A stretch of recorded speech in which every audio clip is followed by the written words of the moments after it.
here, welcoming all of you to another season of Indians baseball. Here's a list of the players we'll be inviting to camp. This guy here is dead. Cross him off, then. We'd love for you to come to spring training for a shot at this year's club. By the way, you were with me last night. Who's this chick on top of me? We'd still like to take a look at you at our spring camp. Not sure I can make it by then. Who is that? Serrano. What's his religion? Voodoo. Hey! Willie Mays Hayes here. Play like Mays, and I run like Hayes. How you doing? What the hell league you been playing in? California Penal. Don't you have any proven major league talent? Now, I want to put together a team that'll help us relocate to Miami. You want us to lose? We've been losing.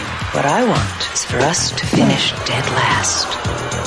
This year, the Cleveland Indians have a multi-talented team. The first offering just a bit outside. They're masters of the sacrifice. He's looking to sacrifice a live chicken. One whole chicken, just like you said. The double play. Excuse me. I have a much better body than she does. Thank you for me, she really does. And the pickoff. Every time we win, we peel a section.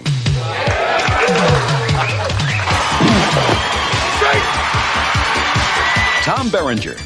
Zipper on your skirt stuck. Use your imagination.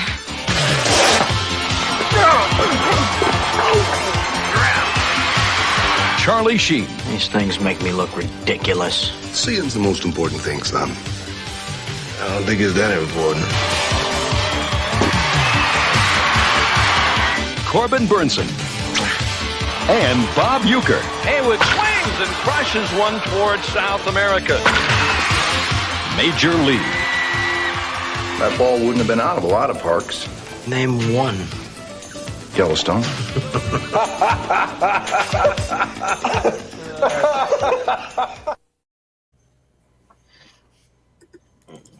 Yeah. Hey, wild thing, you make my heart sing. Yeah, this is a classic. Welcome to the Wheel of Movies. This is a great one to kick off the MLB postseason. It just started literally days ago, and we're here. We legit spun the wheel, and it was fate that stepped in because it landed on Major League, and I'm excited to talk about it. Yeah, one of the great all-time sports movies. And this will be a fun one. But we'll get into it. I am your host for tonight. I am Jordan the Movie Hero Anderson, or coming in tonight as Pedro the Voodoo Serrano. I don't know if that's his nickname, but I gave it to him, so he has it. But we'll introduce our panel. I'm joined tonight by Austin Pez Howell. How's it going? Yeah, no, I've watched this movie twice in the last year because I watched it for somebody's list. As far as rewatching, I hadn't seen it in years and years and years, and then rewatched it just a little while ago. So, yeah, it's a really good movie. Not one of my favorites, but it's a really good movie, and I very much enjoy it. Yeah, sounds good. And we also have Matt Mageau, aka Soda. How's it going? Doing pretty good. This is my second favorite sports movie. It is number 34 in my top 100. I love this movie. Whenever I play beer league softball, slow pitch, and you're always hearing this movie referenced somewhere. Even I do it when I'm umping with just a bit outside. Like, it's a very quotable movie. Oh yeah. Yeah. Especially those Bob Uecker quotes, like, just a reminder, fans, coming up is our Die Hard night here at the stadium. Free admission to anyone who was actually alive the last time the Indians won a pennant. So so many. No, definitely one of the best. And he's actually was a real life baseball announcer as well. He was the radio announcer for the Milwaukee Brewers at the time. Oh, nice. That's cool. Yeah. And of course, as people do know, he was a baseball player, legendary baseball player for all the wrong reasons, but. Yeah, I like when he says, like, man, they can't get a goddamn hit, and he's like, you can't say goddamn on the radio, and he's can't say goddamn on the radio. Nobody's listening. Oh, you mean this? No need to quote it, guys. So the Tribe drops its third straight on this trip, 6-1 to the Rangers. For the Indians, one run on, let's see, one hit. That's all. We got one goddamn hit. You can't say goddamn on the air. Don't worry, nobody's listening anyway. Yep. Nobody's listening anyways. Yeah, but Yep. But yeah, so Major League, I'll just run down a couple quick little facts. It was released on April 7th, 1989. Its runtime, breezy 1 hour and 46 minutes. It's directed by David S. Ward, who hasn't really directed a lot, but he also directed Down Periscope, which is kind of a guilty pleasure of mine with Kelsey Grammer there. And King Ralph also. I really like that movie. Yeah, same here. And then he directed, well, he was at least involved in all the other Major League movies. I don't know if he was like the sole director, but he directed part 2 also. Yeah. Oh, really? Yeah. Okay. Yeah. I will defend part 2. Yeah. Even actually, part 3? dig part 2. I haven't seen part 3, but part 3 is it's a minor league team now. The Buzz, who are the farm team for the Minnesota Twins, who are owned by Roger Dorn. Okay. Scott Bakula is the coach. It's basically him trying to get the team better. The guy who plays Rube in part 2 is in it. Same with Serrano returns, and the friggin' Tanaka, and even Euchre makes a return. Oh, nice! That's awesome. Yeah, and I don't know if you guys looked at Ted McGinley as the bad guy, the antagonist. Oh, cool. Yeah. Yeah, I don't know if you guys looked at it. If you did, no worries. But I always like to do the Rotten Tomatoes game. I don't know if you guys look, but I already know. Yeah, so you can ask Soda though. Oh, I will know nothing. I never go to Rotten Tomatoes. Yeah, but I'm just curious just to see what you think that the critics gave it on Rotten Tomatoes. Like, what if you had to venture a guess? Did they like it? Did they give it a rotten score? What do you think? I would say it's probably between the 55 to 65% range. Well, you're close. They actually liked it quite a bit. The critics and the fans were pretty on par. The critics gave it an 83. Mm-hmm. The fans gave it an 84. So they actually agree for once. So yeah, not surprised. Yeah, and the movie made decent money, hence the sequels that they had, because it made $48 million on an $11 million budget. So it actually made that. IMDb's incorrect on that. Actually, it made 75 worldwide. Oh wow! Yeah. Okay. Well, yeah. Yeah, that'd definitely garner a sequel. Mm-hmm. Yeah. But and that makes sense because I think Hollywood, especially Disney, I want to point out in general, needs to take a clue from low budget movies. You can make money on low budget movies. Like, stop spending hundreds of millions of dollars on these big budget movies, at least for a little while. I mean, once you can like prove yourself again, that's what I feel like. So, but yeah, these type of movies are sorely lacking. Yeah, I would agree. But so I'm just curious. So, are either of you guys baseball fans, and do you have a team that you root for? Yeah, Blue Jays, obviously, and for their history, the Yankees. Yeah, totally. Yankees and Sox. And I don't watch regularly. I follow very casually, but for the most part, I'm more interested in the history of baseball more than anything. Like, Ken Burns' Baseball is one of my favorite documentaries. So, I mean, that's more why I enjoy baseball. And it's a fun sport to play. Yes, it is. It's a blast to play. But Austin, do you follow any baseball at all?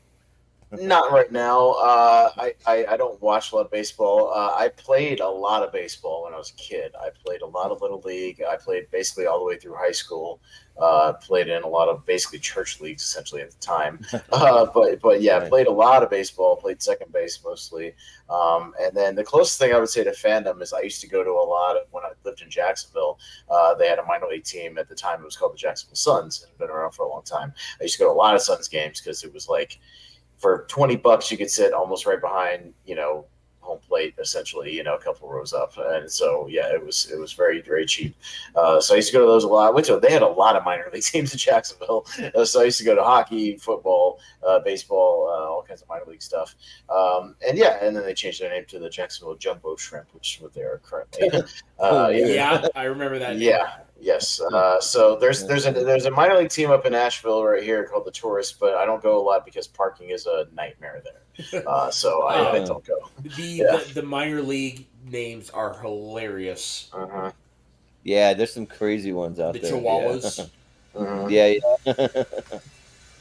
Yeah, one of these days I'd like to pull up a list of like the craziest, wackiest minor league teams. The guy who owns the Jumbo Shrimp also owns another one with a ridiculous name, like up in Ohio or something. The only reason I know what these are is because I played the MLB The Show series.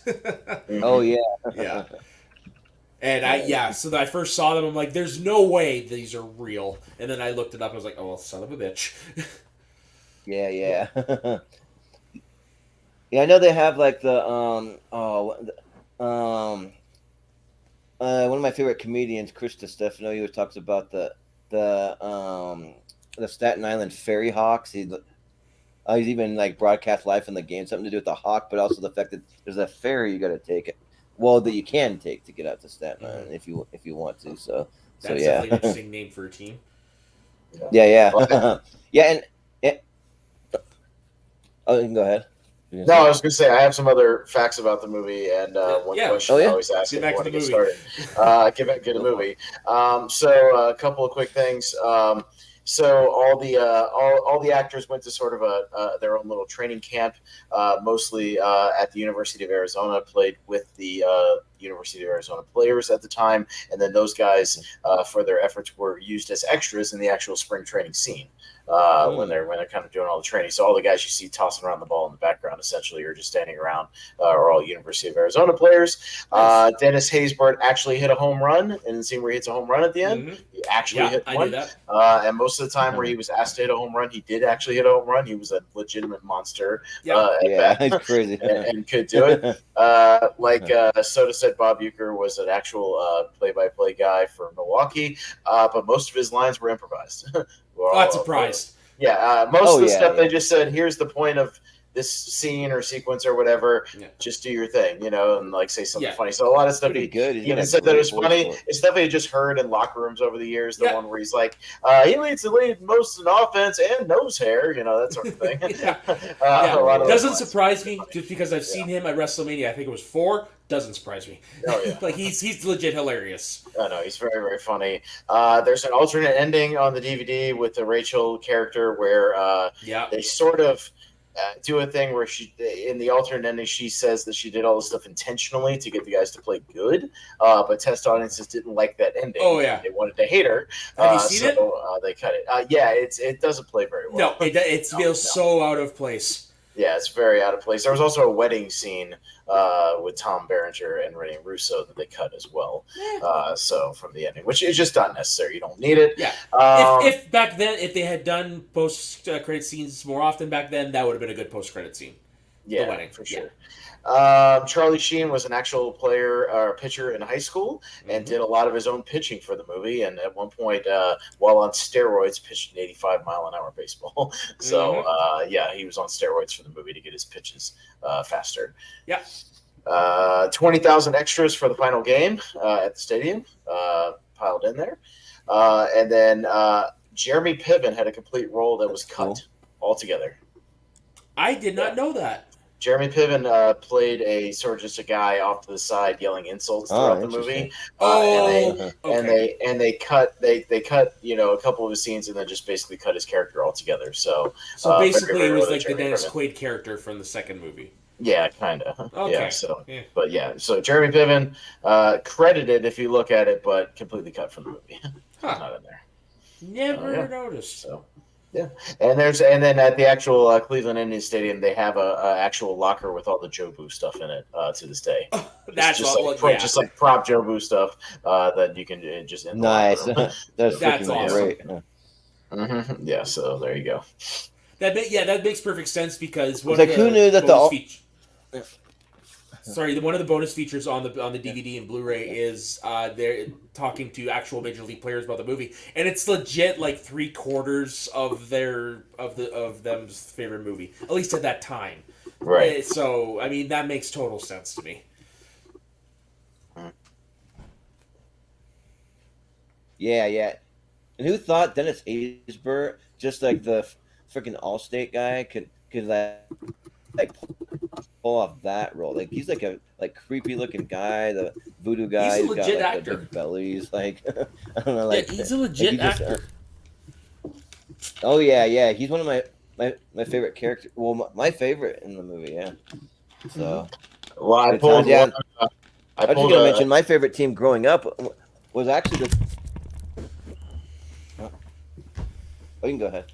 I would say you're on a big delay, Jordan, so you yeah, need to get caught up. Yeah, but I pulled this just for you, Jordan. Dear Heavenly Father, we humbly pray that you will guide. Jesus Christ, Serrano, have to wake up back. Yeah. God, I love Chelsea Ross in this movie. Fuck you, Joe Boo. Or no, up yours, Joe Boo. Yeah, he's great.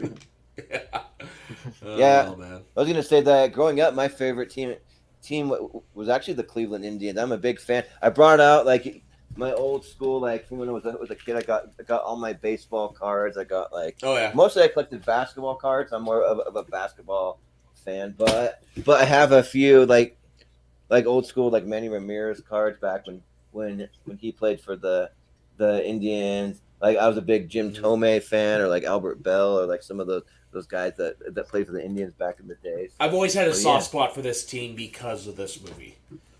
Oh yeah. Yeah, and then but to this day I'm a Seattle Mariners fan. I'm a big time like big fan of Ken Griffey Jr. I have a rookie card of Ken Griffey Jr. and I got this cool card of Randy Johnson. That's like a little old school throwback one. Yep. Yeah. So yeah, but and then I've been to like a bunch of minor league ones. You mentioned the Buzz that's like from the third movie. There's a minor league team called the Salt Lake Buzz that I kind of grew up going to. I've been to like about 5 or 6 of their games. Then we have a minor league team in Boise called the Boise Hawks. I think they're affiliated with the Cubs or something. And then I've been to a Colorado Rockies game and a Seattle Mariners game. So I've been to a couple of them. So yeah.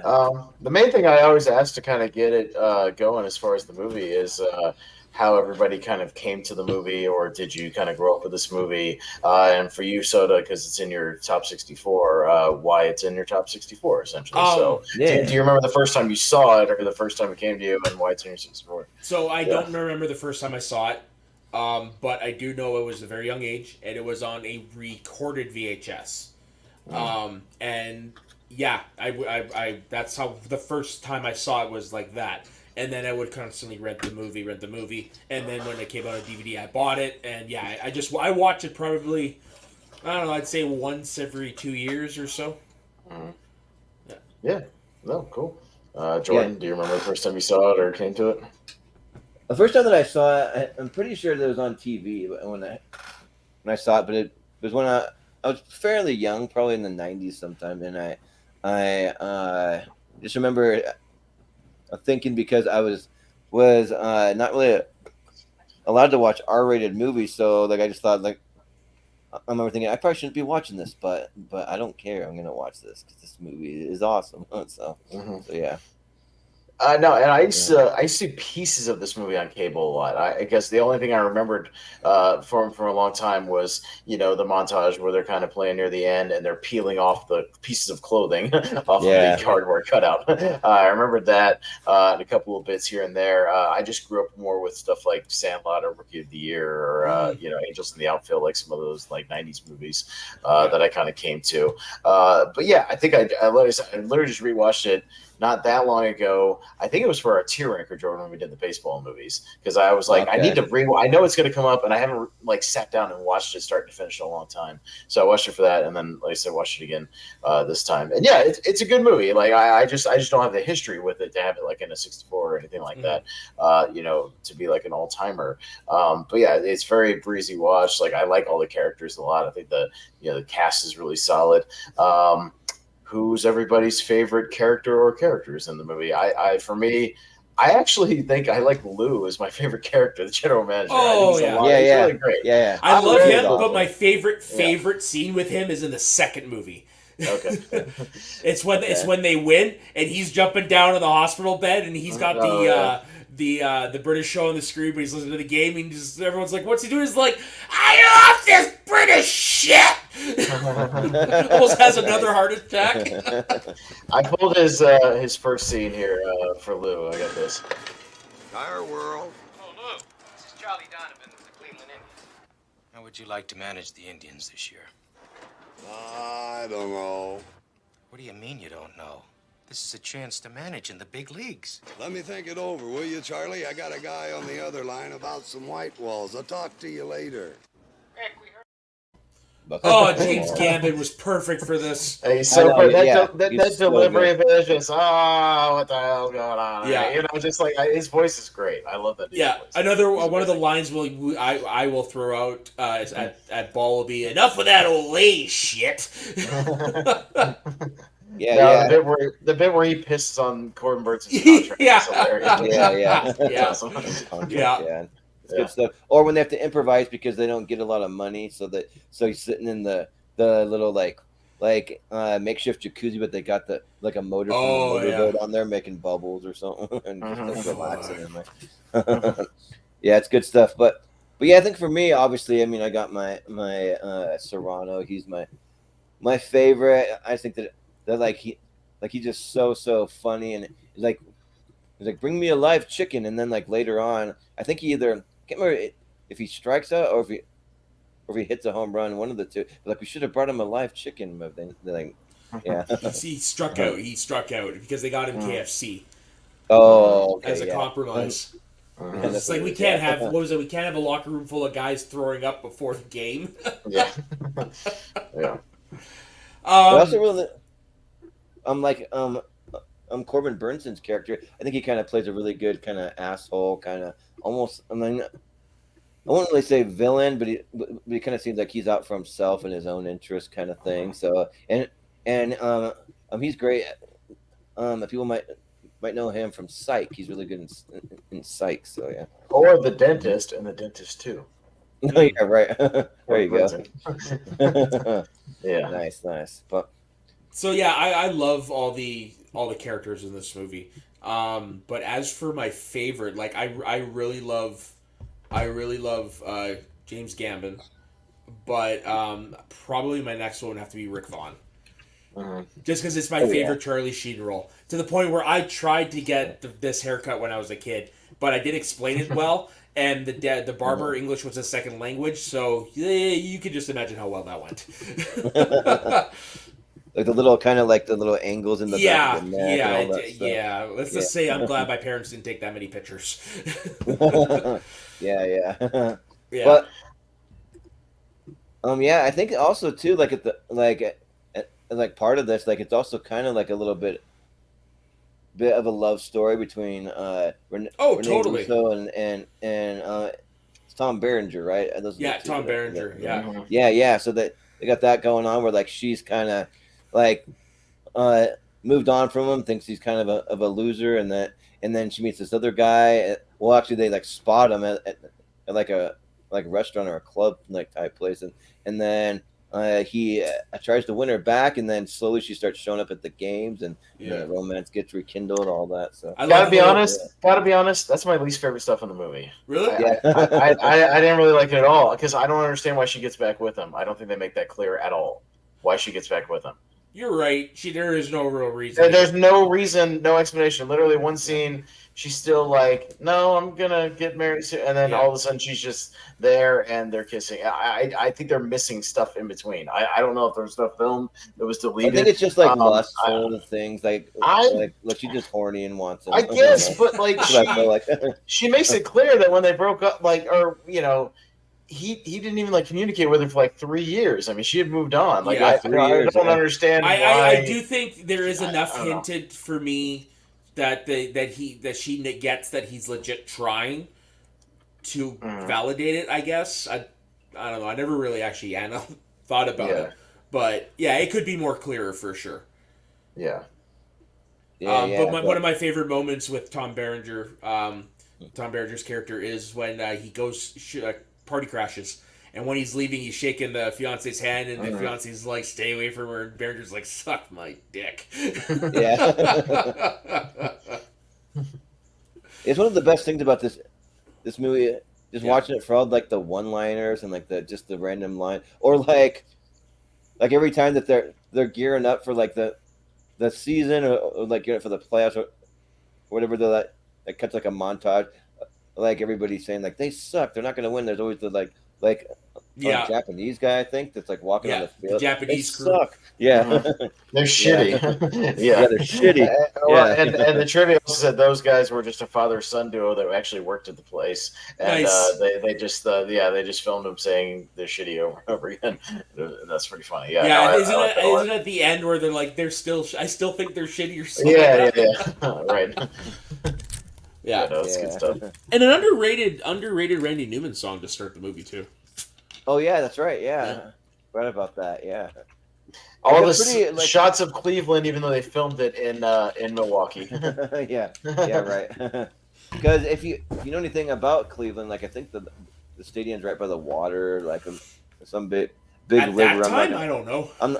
It's not the same stadium. It's not the same stadium. That stadium got demolished. Oh yeah, late 90s, I think.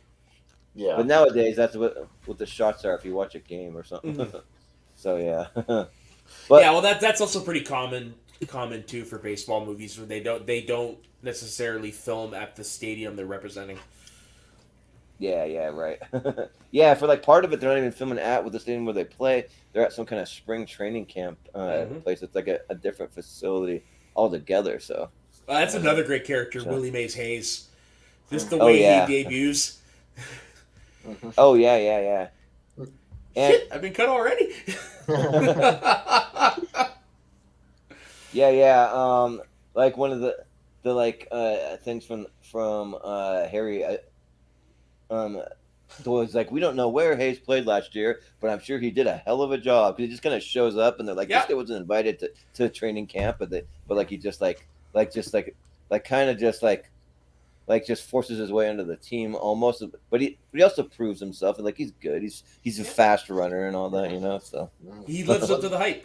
Well, there's another fun fact though that in real life Wesley Snipes was neither that fast or couldn't even throw a ball, barely. Yeah. And so there's no scenes of him throwing a ball in the movie, if you notice. But pretty much all the scenes are of him either hitting or running, and that's all it is. Because they said his throw was terrible, and so they just didn't do any of that. That's hilarious. But I do enjoy the stuff that Lou does to them. Every time he does the pop fly, you owe me, 20 push-ups. Yeah, and then he does it in the exhibition game. Right. No, and he stops and just does. Yeah, he does the push-ups. Yeah. Telling Corbin Burnson every time he hits it to give him sit-ups. Yeah, all that stuff is fun. Yeah, that's why I like Lou. Oh yeah, Lou's the best. Yeah. Yeah, one of the other fun facts is that Wesley Snipes, he gave up a role in Do the Right Thing to be in Major League. He could have been in that, but he decided to do Major League. So which I'm glad he did. Oh, it is a bummer he didn't return for the sequel, but it is what it is. Yeah. Wesley Snipes, I wish. I guess he's getting old. He's getting probably close to retiring, but I wish he would do more because I'm a fan. I like him. He's got good comedic timing between this and Demolition Man. Oh yeah. Definitely, yep. But yeah, I think that It's a fun movie for me. Like it's up there with like the likes of like Angels in the Outfield. That's like some of my other favorite ones, or like The Sandlot, or like it's probably in my like I want to say top 10. Like there's a lot of great baseball movies out there when you look at The League of Their Own. Yeah, League of Their Own, of course. I'm also I'm a personal fan of For the Love of the Game. Oh yeah. Yeah.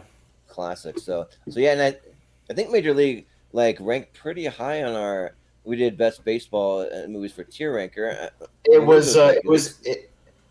think it was number 2. It'll be in our. It was in our 100th episode because it made the top 3. I think it was right behind. And for that episode, it might have been behind The Sandlot just because of the panel. That doesn't surprise me. Yeah, just because of the panel. More people grew up with that movie. It's like and that's the thing when you get a panel of a certain age. That's generally what it is, yeah. Oh, yeah. No, when you get people that are a little bit older, I remember listening to the Cinephiles, Steve Morris and John Roca talked about Major League. Yeah. And, if you're a little bit older, maybe closer to 50, like those people grew up with Major League instead of, and like Sandlot or whatever. The way I grew up, like I'm of the age where I should have grown up with The Sandlot, but I missed it as a kid. I actually watched it the first time in my 20s. Really like it though, I really do. But the way I grew up, I was allowed to watch movies like Major League at a young age. I was watching Police Academy when I was like 6-7 years old.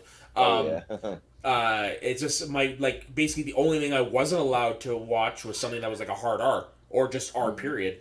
But otherwise, most things were okay. So that's why I grew up with quote unquote R-rated comedies like this.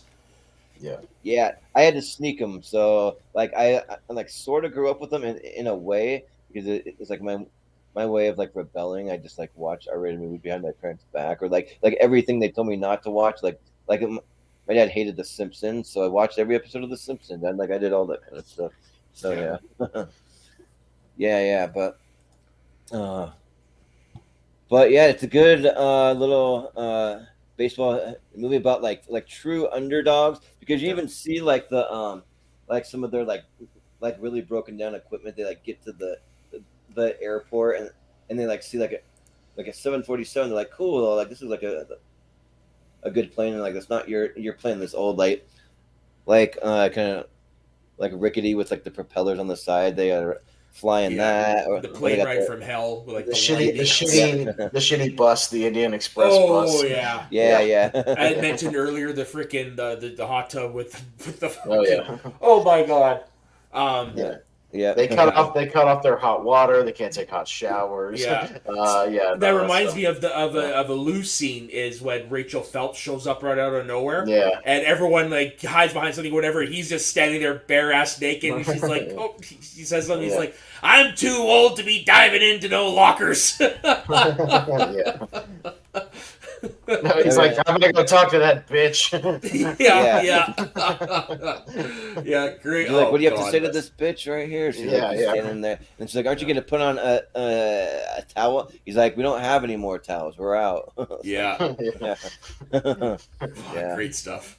No, it's good shit. I love the again. We can just go around talking about some of our favorite scenes and sequences, but the American Express commercial is funny. I enjoy that. Yeah. Just everybody flatly delivering their lines one by one. Except for Willie Mays Hayes. Oh no, he comes in with a slide at the end. Don't steal home without it. No, that's a good punchline. But you can tell they're like very uncomfortable giving their lines. Like they're just, flatly just like, I never, go anywhere without my Amex card. Just like all kinds of just very flat stuff. It's very funny. That's I love the initial introduction of everybody. Everybody kind of arriving at the spring training. Yeah, Willie Mays Hayes coming in the Volkswagen like is fun. Jobu or not Jobu. I mean, Voodoo showing up with all of his stuff and stealing Corbin Burnson's tops to his golf clubs. warm bats. You can have it. That stuff is good. What's your handicap? Just the initial everybody kind of interacting with each other. Yeah, the guy you talked about. The other pitcher who the Jesus pitcher. That dude, I know him from Richie Rich. He's like the main henchman in that movie. Yeah, Chelsea Ross. Chelsea Ross. He's in everything. He's been and he's always kind of an asshole in almost everything. And he's good. Well, it's because he's good at it. Oh, he's really good. He's got that face too. He's kind of a punchable face. Yeah. Yeah. Speaking of which, like one of my favorite scenes is after he says up yours, Jobu, and when he's walking outside, he's getting ready, all of a sudden, whack right in the back of the head with the bat. Mm-hmm. And then afterwards, he starts praying to Jobu. Oh yeah, and just everything. Yeah, everything with Bob Uecker is hilarious. Like every time they come back to him, you can't have a baseball comedy without a fun announcer, like without a fun, and he's the best. So I pulled the contextual just a bit outside, just for everybody if you don't know. Vaughn into the windup in his first offering, just a bit outside. He tried the corner and missed. Ball 4, ball 8. Low, and Vaughn has walked the bases loaded on 12 straight pitches. Yeah. And he's just and there's at one point it's just like, man, I can't believe none of them took a crack at those close ones or something like that. No, the opening day when there's like 200 people there, and he's like, and listen to the fans of the I was just about to say that. He's trying to he's got the microphone. He's trying to like somewhere up and down. These fans really love this ball club. He's great. He's amazing. He's so good. He steals every scene he's in. Gets drunk as the season progresses. It's just the subtle thing of like they don't put it front and center, but he's just casually on opening day, as he's doing announcements, just casually pouring the Jack Daniels into his cup. They don't like put it front and center, like they don't do a close up of the bottle. It's just like it's there if you catch it. He's just casually pouring whiskey, in his thing and drinking. Later on, then eventually at some point in the movie, he's just in his muscle shirt, his tank top, just sitting there going, that's and then he passes out, and then the other guy barely talks. Has to be play-by-play. Oh, hey, God. Monty, that's why you get the best colored man in the business, folks. Monty. No, who doesn't ever say anything. Yeah. Like when he's like, today's games is brought to you by, oh, Christ. Like, I don't know. I can't find it anyways. No, he's the best. And, he steals everything he's in, and he's amazing. Yeah, it makes me just want to watch Major League 2, because I don't know if I've ever sat down and watched it. Yeah. Even just for, I recommend 3 as well. It isn't as good as this. Like, none of them are as good as this one, but it's still an enjoyable comedy. Enjoyable movie. Yeah. Yeah. And it's got Walton Goggins in one of his first movie roles as well. Oh, nice. He plays the hotshot player, Billy Downtown Anderson. Yeah, there's a lot of kind of like cameos, like Neil Flynn. He's the janitor from Scrubs. He shows up in like a posing the beginner. No, he's a construction worker reading the newspaper, isn't it? Oh, that's what it is. Yeah. So good stuff. The guy who played what's the name of the the New York Yankees player that's got Vaughn's number? I can't remember, but Clu Haywood. Oh yeah. That guy was actually a professional baseball player, if I'm not mistaken. Yeah. Well, the thing about the Yankees, he was a pitcher, not a hitter. Yeah. The thing about the Yankees, every single like a movie, it always comes down to the Yankees. It's like in like Rookie of the Year, like they're playing the Yankees at the end. Well, I mean, that just makes sense. Like they are baseball. Right. Yep.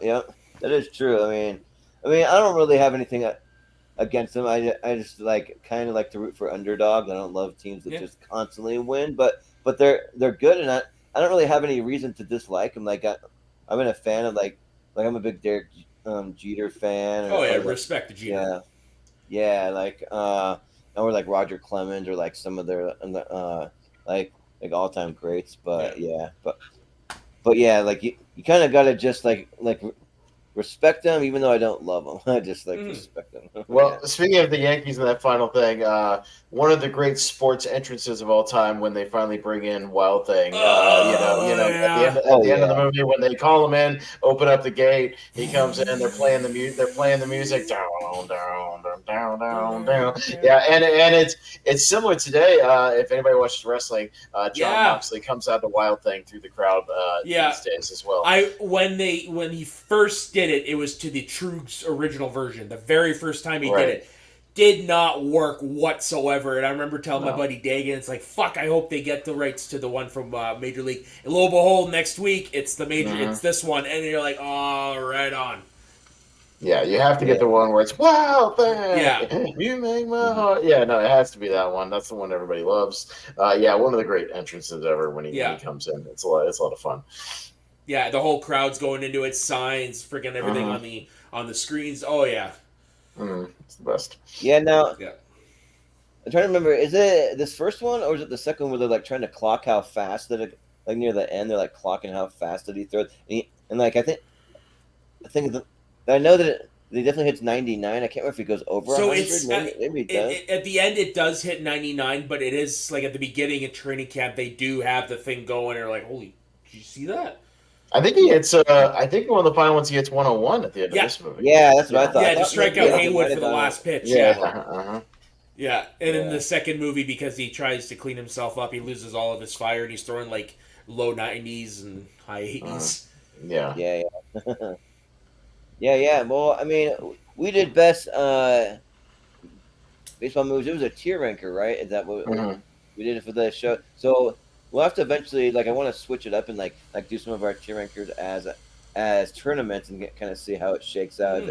Because like usually for a tier ranker, we're a little more kind of serious and like pick like what we legitimately think are the best movies. But we like to have a little more fun on tournament fights. Yeah. So maybe there could be some The main knock against some wild card. The main knock against like number 2 especially that a lot of people have is that it's not rated R like this one. It's rated PG. Okay. So it doesn't have that edge and dropping F-bombs No, and kind of it's got it's got a clean it's got a cleaner version of that type of humor for sure. Yeah. Let's see. Yeah. Has its moments, don't get me wrong, but right. Yeah. Well, yeah, I think that it's a pretty solid movie that ranks up there with like some of the best, not just baseball movies, but sports movies in general. So yeah, and great cast, yeah, like a really really good cast of actors from that time. Yeah. No, yeah, like a solid because you got like a lot of the ones that we mentioned, like Rene Russo's kind of underrated in it. Then you got like a bunch. We got some of the former baseball players thrown in there, so it's fun to kind of like pick them out. If you go into IMDb, like it'll kind of show you which ones are actually baseball players because a lot of them have their only acting role in the movie, so they're in their baseball uniform, so you can kind of see. So yeah, but it's a fun one. So yeah, I mean, it's just kind of like it's just like very easy to watch. Like it's not like anything where you're following like a serious like super in-depth plot line or anything, but like it just has so many fun moments. It's a movie that could literally be for anyone, even if you're not a sports fan. I mean, you could just be like a fan of 80s movies, a fan of like Charlie Sheen. You could be a fan of like just like it's whatever. Easily one of Sheen's best films. Oh yeah, for sure. Well, yeah, I just want to point out Charlie, the guy who's always sitting with Rachel up in the box, who's always cheering them, and she's always the GM. Like, sit down, Charlie. That's Charles Cyphers, and we're in Scary Movie Month. He was the sheriff in the original Halloween, and he also really? Yeah, and he also pops up in Halloween Kills, recently, and but yeah, he's kind of the main. He's how the fuck did I not know that? Yeah, Sheriff Brackett. He's in a lot of John Carpenter movies. He's in The Fog. He's in Assault on Precinct 13. He's one of the Carpenter actors that shows up a lot. So he's kind of important to the lore. That's him. Wow. Yeah, I love him in this movie. Mm-hmm. Yeah, he's a lot of fun every time he pops up. Yeah. Like a lot of those announcers too, they always have their little kind of sidekick. You got the like one in Angels in the Outfield, you got one in like Rookie of the Year. It's always like the like two guys kind of going head to head, but one guy's kind of like the kind of like the main head honcho guy, and the other guy just kind of is the what do you want to say, the guy that they just like to poke fun of the whole time. And yeah, it makes it for like an interesting dynamic. So yeah. Well, yeah, no, it's J.O. Sanders and Angels in the Outfield is Ranch Wilder. The gimmick with him is he doesn't like the team. He he actively does not enjoy calling it. This one, you can tell Bob Uecker's a fan. He's just kind of over it because they never win. So he's just going. He's just doing his thing. He's trying to support the team when he can. But he's just kind of. it's a gig. Basically, he's like, fuck it. Fuck it, I'm just going to drink and have fun and whatever, nobody cares. No, it's John Candy and Rookie of the Year, is fun, being a little silly. Yeah, you always have to have a good announcer. I think the guy in Little Big League is an actual announcer. I can't remember the guy's name, but I don't remember that one. He plays it pretty straight in that movie. But yeah, you usually got to have a decent play-by-play guy kind of run things. Yeah. Yeah, because it's a wrestling fan. It's a tough thing to pull off. Being a good play-by-play announcer. Yeah. And I tried, but he's super busy. I tried to get Moose to come on in character as Harry Carey again because he did it for one of our SNL things that we did. Nice. He was Harry Carey for the entire thing, and he did a pretty good job doing the impression. So yeah, yeah. So it was like, hey, if you were a hot dog, would you eat yourself? Would you just slather yourself in ketchup and mustard? Would you eat yourself? It's a simple question. Come on. It's good stuff. Guess you had to be there. Yeah, right. yeah. But yeah, I think that we'll probably do it though. I think because that's pretty much everything. That's all I've got. Unless you guys have any parting thoughts. Well, no, it's just like Major League. It's not a movie with any heavy themes or dramatic stuff. It's the jokes. It's just the jokes. One-liners. It's the one-liners jokes. It's just a loose, breezy comedy. There's no big drama with a bunch of the players breaking up or everybody getting down. It's just like, hey, let's just play our asses off. Yeah, and there are moments. There are serious moments like that, especially with the Dorn character psych thing where Dorn's wife finds out he's cheating on her, so she sleeps with Rick Vaughn, and the next morning he wakes up and Tom Berenger sees him, and then he sees Sean. He's like, I swear to God, I didn't know. And then there's this whole thing, and Berenger shows up at Dorn's house, and he's just cut the bullshit. If you ever tank a play like you did the other day, I'm gonna rip your nuts out and shove them down your fucking throat. And you're like, okay, I believe him. But they're resolved just as quickly. Corbin Burnson just punches Charlie Sheen in the face at the end. That's it. Yeah. In the scrum, it's like, all right, he punches. All right, whatever. And let's just go, get back to it. Yeah, it's like stuff doesn't drag out. It's a very tight movie, and it's just more about the characters and the jokes. And you know what? There's nothing wrong with that. A movie like that. It makes it very, I'm sure for you, sort of very rewatchable and breezy. 100%. To throw on all the time. Yeah. I'm contemplating watching it after this. There you go. I wanted to watch it before, but I didn't have time, so I think I might watch it after this. Well, there you go. Yeah. Yeah, it seems like everyone's always picking on Charlie Sheen's character because there's even the thing where they make him think that he was cut from the team, so he goes. But that's just hazing. And hazing at that time, of course, they were douchebags. Yeah, right. Not fucking funny, Dorn. Yeah. Yeah, it's good times. So yeah, maybe one of these days we'll have an excuse to have the other major leagues in something, maybe like a tournament or of some sort. But maybe once we switch it up and do a tournament fights instead of a tier ranker for baseball, something like that. So eventually, want to try to do some of that stuff. And I want to see the third one, and I've only seen the second one once, so I want to give it a rewatch. So yeah. I've never seen the other two, but I might give them a shot at some point. Sure.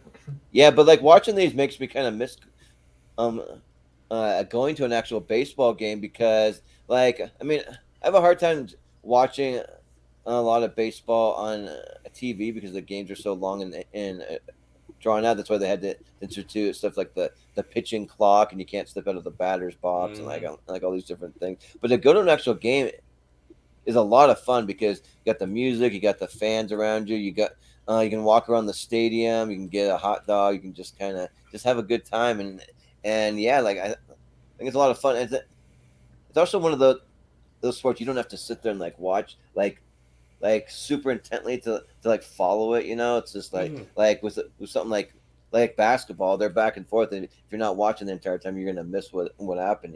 So no, you kick back, you eat a damn hot dog, you drink a beer, you chat with your buddies, and you just kind of watch the game and hang out. It's baseball's that hangout. Obviously it's not the World Series or anything, but you go to a minor league game, you just chill out, eat some food, you hang out, enjoy the stuff in between the innings that they do, and just watch the game. That's what this.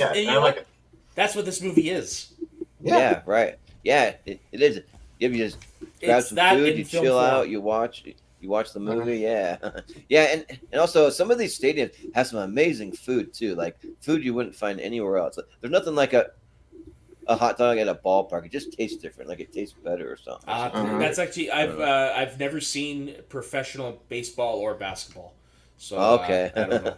I haven't been to a okay. I take that back. I've been to one pro baseball game. We went to a Marlins game in my youth group way back in the day.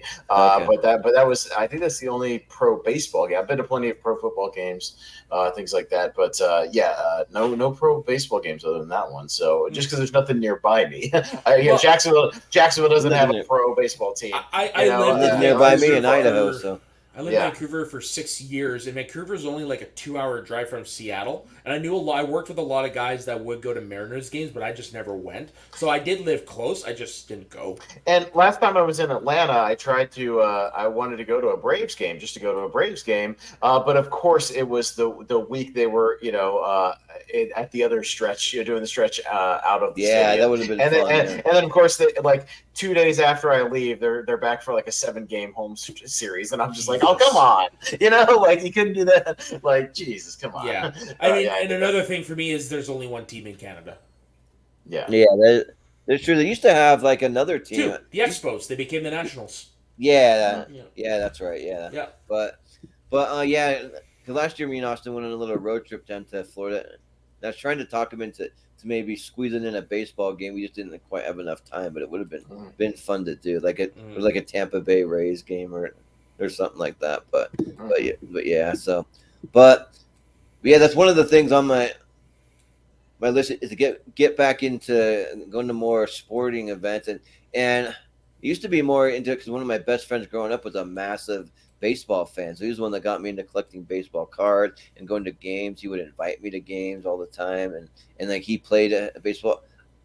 I played some baseball as a kid. Actually, my first 3 times at bat, I had 1 out of the park home run and 2 infield home runs because I didn't really understand the concept because I was so young of like running to a base and actually stopping. I would just keep running no matter what happened. I would just run and run and run until I went all the way around the bases because I was a little kid and didn't understand. I played softball when I was 10 and 11, and I was actually a pretty solid hitter. At then, not so much now, but because slow pitch is a fucking different beast. But back then, oh yeah. Yeah. Well, cool. Yeah, my favorite sport's basketball. So maybe one of these days we'll spin one of the basketball ones on my hockey. Unfortunately, there's not that many hockey films. Yeah, but there's some good ones out there. Mighty Ducks, anyone? Oh yeah, well of course, Mighty Ducks. Youngblood's an underrated one. A very young Rob Lowe. Well, Mystery Alaska. Is it just D2 that's on your 128, Jordan? I think it's just D2. Yeah, I'm a big fan of D2.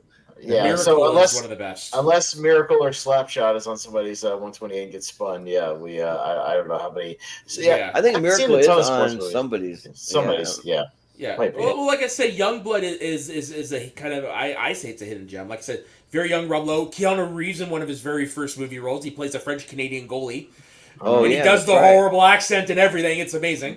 Patrick Swayze plays Rob Lowe's brother. I can't remember who he is, but the guy who plays their dad was a former player for the Blackhawks.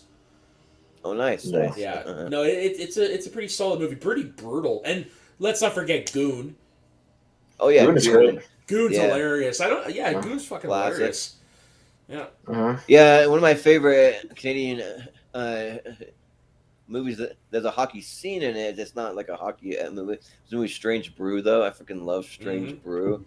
So Mystery Alaska is an underrated one as well. I don't know if you guys have ever seen that. Oh yeah, yeah. With Russell Crowe. Yeah, it's good. Yep. Yeah, and Cole Meany is in it. Yeah. Playing against the Rangers. Yeah, but yeah, Major League is a great movie. If you haven't seen it, go check it out. And if you like it, check out the sequels.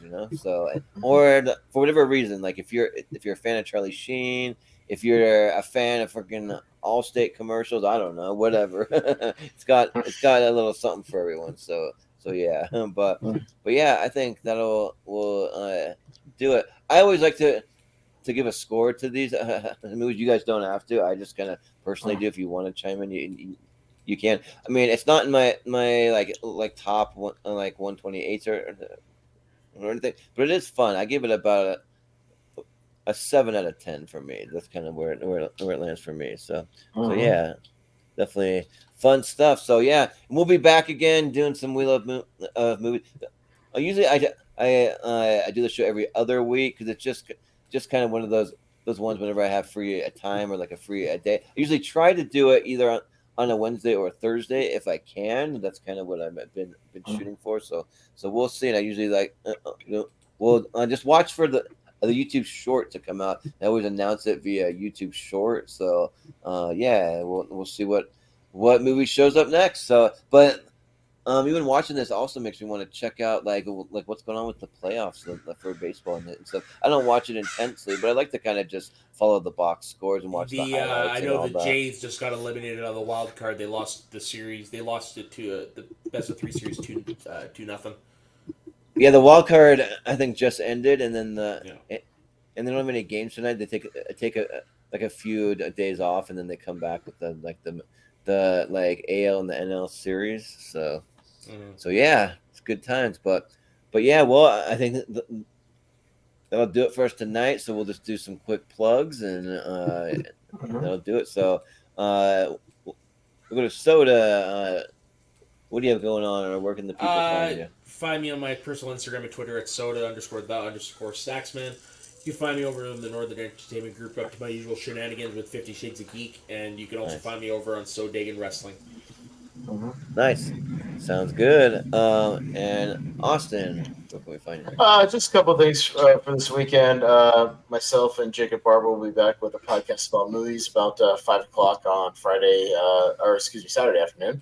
We're wrapping up our anniversary series, so we'll be celebrating 10 and 5-year anniversaries. We'll be covering Fruitvale Station, Gravity, Upgrade, and 3 Identical Strangers. So that's what we got going on Saturday. And then on Sunday, I'll be on Rankin with Malcolm talking the Saw franchise and ranking those movies because I'm a big Saw fan. So, yeah, there you go. Nice. Yeah. So, I don't know. I have a lot going on as far as this weekend goes. We are doing Friday. We're doing our championship episode for our best movies of 2007. So I've been watching whatever blind spots that I have. Well, I started to, but then I want to watch Major League another time before this. But yeah, and so far so good. I watched 2 movies that were blind spots for it, and I love them both. So I'll talk about them when we get to Friday's episode. They're both big surprises that I didn't think I was gonna maybe like so much. But and then we're gonna be doing our seen and heard movie trivia grand champions match, but we had to push it one week because of some scheduling conflicts, just trying to get everyone's schedules lined up. So we're gonna do it a week from this a Sunday. Just stay tuned for the actual time. We're gonna announce what time because we are also trying to work that out for everyone too. So yeah, just we're gonna be doing a horror edition of the Seen and Heard trivia that I'm already like halfway through putting together. So if anyone is a horror fan, we're gonna have all kinds of horror stuff going on the channel because of course it's October, so everyone's doing horror stuff all over the place, and we're gonna be doing it as well. So we'll be having that come up probably the week after our Grand Champions episode. So just let me know. We still got some spots open, and then just for next week, I'll just announce we're going to be doing our Masters of Horror episode, which is going to be Wes Craven versus George A. Romero versus James Wan versus John Carpenter versus Toby Hooper, and then you also added just a couple. What were the ones you added? Versus David Cronenberg versus Joe Dante. Because once I got all those first 5 guys' horror movies, we still have about 10 slots to fill. So I took 2 of my alternates that I said if we had to fill in. So we're going to throw in Joe Dante and David Cronenberg as well. So I threw in some of their horror movies. But yeah, it's a stacked list of horror from all the Masters of Horror, so that should be an interesting episode. Pretty much all the horror movies. So yeah, no Wes Craven's Music of the Heart in there. Sorry for anybody who's a big fan of that movie. But yeah, just their horror movies. Yeah, right. Yeah, and then also me and Malcolm Lay, our friend from New Zealand, we're like to consider ourselves kind of more casual horror fans. We like horror. Like I have some horror movies that I absolutely love, but like maybe we're not as diehard as like some that watches every single niche horror movie that is released. But we're gonna go head to head just to kind of see what two horror fans uh, bring to a tournament, because last year we did some diehard. We did Austin versus Andres Gallego, and that was a lot of fun. So yeah, maybe we'll switch it up, and maybe every year I'll take two different people that kind of have a similar like vibe when it comes to horror, and just put them against each other. So yeah, it'll be me versus Malcolm, and yeah, that's uh, pretty much what you can look forward to. So, and then we'll of movies within the next week watch for a YouTube short, and then the following week will be when our next movie review will be. So yeah, but that's gonna do it. So yeah, this was fun. So thanks again, guys, and for uh, the Wild Thing, Matt Mageau, and for Austin Pez Howell, I've been Jordan the Movie Hero, aka Pedro Serrano, and we will see you next time.